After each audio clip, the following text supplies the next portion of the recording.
Dunia pendidikan Indonesia berutang besar pada pesantren. Sebab jauh sebelum ada sistem pendidikan formal yang sekarang kita kenal, pesantren telah menjadi lembaga pendidikan yang diterapkan luas di Indonesia. Pada umumnya, pesantren berawal dan berpusat pada sosok kiai yang memiliki ilmu untuk dibagi. Para santri datang mengaji, bahkan sebagian mondok di sana. Karena itu tempat itu disebut pondok pesantrian atau pondok pesantren. Dulu di pesantren para santri hanya belajar ilmu-ilmu agama seperti tafsir, hadis, fikih, nahwu syorof, dan lain-lain. Tapi kini pesantren pada umumnya telah menerapkan program terpadu pendidikan agama dan umum seperti sains, sosial, hingga ilmu kejuruan. Maka tak heran jika kini lulusan pesantren memiliki kesempatan yang sama dengan sekolah umum. Banyak lulusan pesantren yang kuliah di perguruan tinggi umum seperti ITB, UI, UGM, dan lain-lain. Lulusan pesantren selain tersebar di Mesir, Timur Tengah, juga tak sedikit yang kuliah di Eropa dan Amerika. Alumni pesantren bukan hanya jadi dai dan ulama, tak sedikit yang menjadi pengusaha, pejabat, bahkan presiden. Metode pembelajaran pesantren awalnya bersifat personal dan informal yang disebut dengan sorogan. Kiai mengajarkan materi sesuai dengan capaian dan kemampuan si santri. Tapi kini, pada umumnya, pesantren telah menerapkan metode pengajaran klasikal seperti sekolah pada umumnya. Sekolah asrama atau boarding school memang bukan hanya milik pesantren, tapi konsep mondok di pesantren sangat khas. Bukan hanya melatih kemandirian, tapi juga melatih kedisiplinan ibadah ritual dan pembentukan spiritual.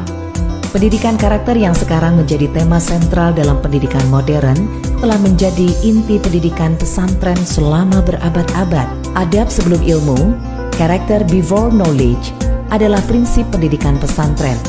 Bukan hal yang aneh jika seorang santri harus berkhidmat kepada kiai selama bertahun-tahun tanpa diajarkan satu kitab pun.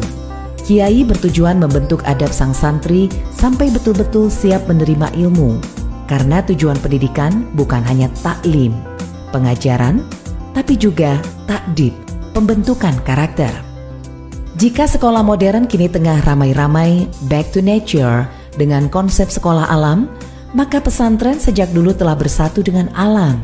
Pesantren bukan tempat yang terisolasi dari alam sekitar. Masjid, asrama, sawah, dan kebun selalu menjadi kesatuan yang tak terpisahkan membentuk lingkungan pesantren. Kegiatan belajar tidak terbatas pada mengaji di surau, tapi juga menggarap lahan, memelihara lingkungan adalah bagian pembelajaran di pesantren. Di tengah komersialisasi pendidikan yang menempatkan sekolah sebagai wilayah elit yang tak peka sosial, pesantren menunjukkan sebaliknya. Tak ada benteng yang memisahkan pesantren dari lingkungan sekitar. Pesantren selalu menjadi bagian dari masyarakat, aktif dalam pemberdayaan ekonomi dan melestarikan budaya lokal. Santri-santri disebar ke masyarakat bukan hanya untuk berceramah, tapi juga untuk mengabdi. Pesantren mengajarkan Islam hingga intinya, yaitu sebagai agama rahmatan lil alamin, memperjuangkan kemanusiaan, menghormati perbedaan, menumbuhkan cinta tanah air. Sejarah membuktikan para kiai dan santri berada di barisan depan membela republik ini bersama semua elemen bangsa tanpa melihat perbedaan. Perbedaan dipandang sebagai rahmat, bukan laknat. Karena itu, intoleransi, takfirisme, radikalisme tak mendapat tempat dalam tradisi pesantren. Pesantren bukan hanya sebuah lembaga pendidikan, tapi juga tempat merawat kekayaan budaya bangsa. Tak berlebihan jika Martin van Bruynesen menyebut pesantren sebagai one of Indonesia's great tradition.